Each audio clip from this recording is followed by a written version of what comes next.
Merci de nous rester fidèles sur les ondes de la 89.3 FM. Tout de suite, le journal. Suite, mais pas fin dans l'affaire Assane Diouf, l'insulteur public qui a été libéré contre toute attente reste accroché à la volonté de ses victimes qui peuvent s'arroger le droit de le poursuivre en justice.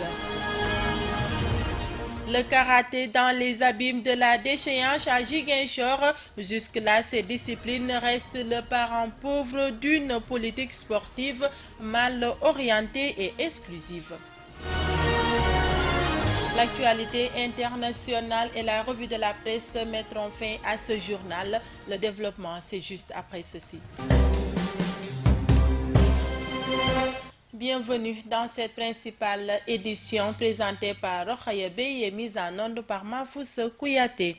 Rapatrié, embastillé puis libéré, c'est le résumé de l'histoire récente de Assane Diouf.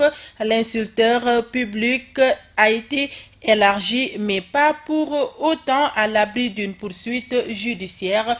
Suivons cette analyse de Papou Mané. Après seulement quelques heures de garde à vue, Assane Diouf, l'insulteur public numéro 1, a été libéré contre toute attente.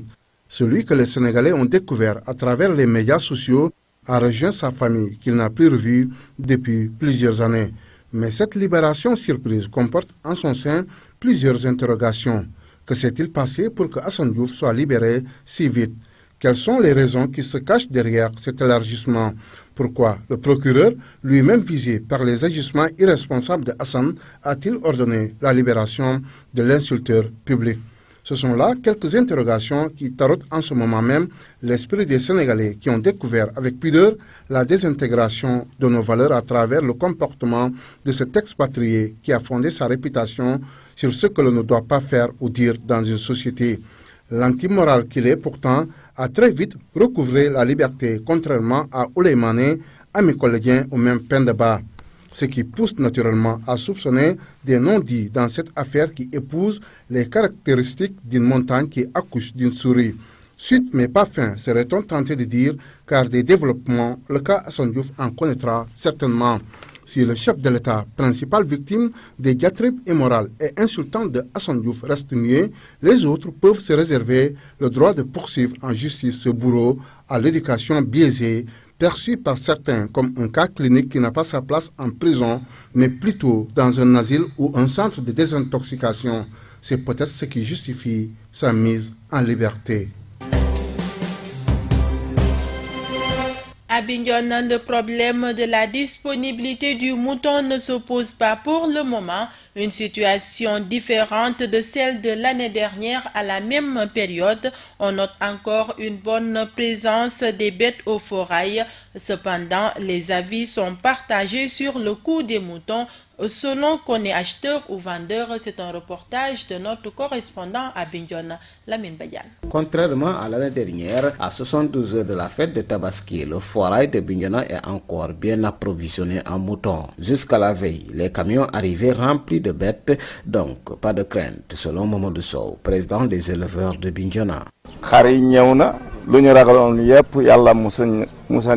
Les moutons sont arrivés et bien arrivés. Nous sommes en train de les vendre. Chacun, en fonction de ce que tu peux avoir un mouton. Ce n'est pas comme l'année dernière.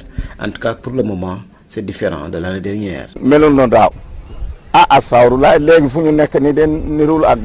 Cependant, le prix du mouton reste la principale préoccupation de beaucoup de pères de famille qui jugent le prix pas à la portée de toutes les bourses, même s'il y a une tendance à la baisse au fur et à mesure que la fête approche. Malamine Sané est venu de l'intérieur du département de Bignona et espère, après 2 tentatives, repartir cette fois avec un mouton. Je viens du village de Wong pour pouvoir trouver un mouton pour la Tabaski. Vous avez trouvé?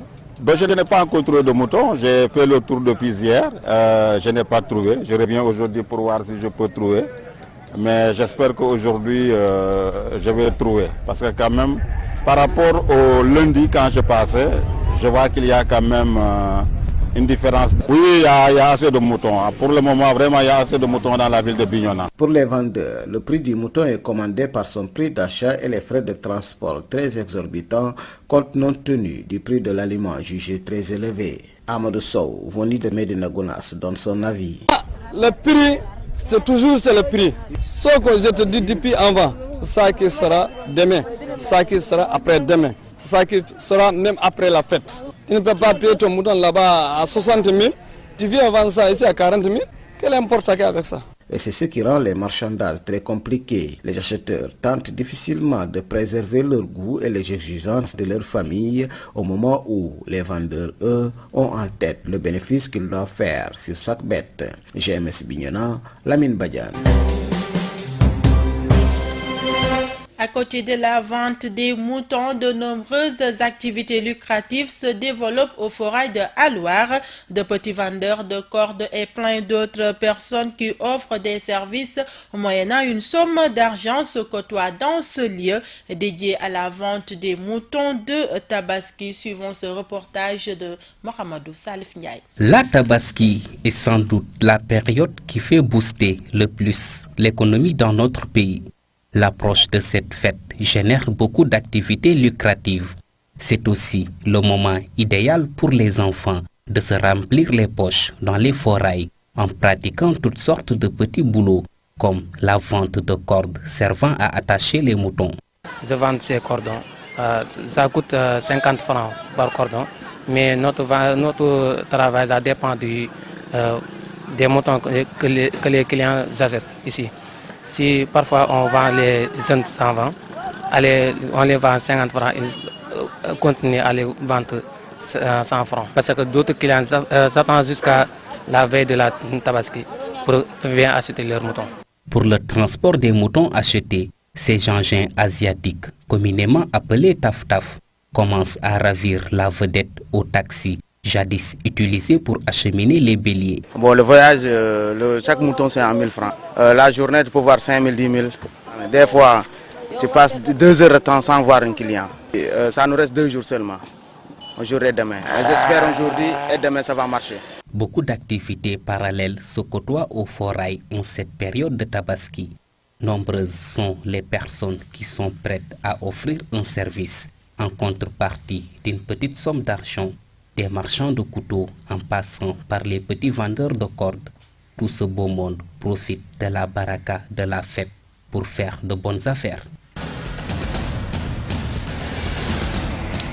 Sport à présent, la Ligue régionale de karaté de Ziguinchor brise le silence sur le manque de considération dont elle fait l'objet depuis plus d'une dizaine d'années. Vice-championne du Sénégal 2017 en kata et combat, l'équipe féminine qui est rentrée du championnat national tenu à Thiès avec la médaille d'argent a visité les locaux du groupe Média du Sud. Occasion pour la Ligue régionale de décliner ses ambitions et interpeller les autorités. Cheikh Tidiane Cissé. S'il y a une discipline sportive qui rayonne depuis plus d'une dizaine d'années dans le sud du pays, mais dans un silence cathédral, c'est bien le karaté. Auréolé de la médaille d'argent du championnat national de kata et comité 2017, les filles de Ziguinchor, vice-championnes du Sénégal, ne trouvent que le groupe Média du Sud pour se faire entendre. La joie, parce que on pratiquait le karaté depuis qu'on est toute petite, nous tous. On a commencé à compétir à l'âge de, je pense, 10 ans, 2009. Notre première compétition pupille, on l'a remportée en kata. Maintenant, on est venu l'autre année, on a compéti en kumité. Voilà. C'est comme ça, c'est dans cette logique d'âge qu'on a évolué jusqu'à maintenant. C'est le sport a besoin des soutiens. Cette joie cache cependant mal des efforts déployés depuis plusieurs années par la Ligue régionale de karaté à la limite orpheline. Les filles sont sorties vice-championnes du Sénégal en comité.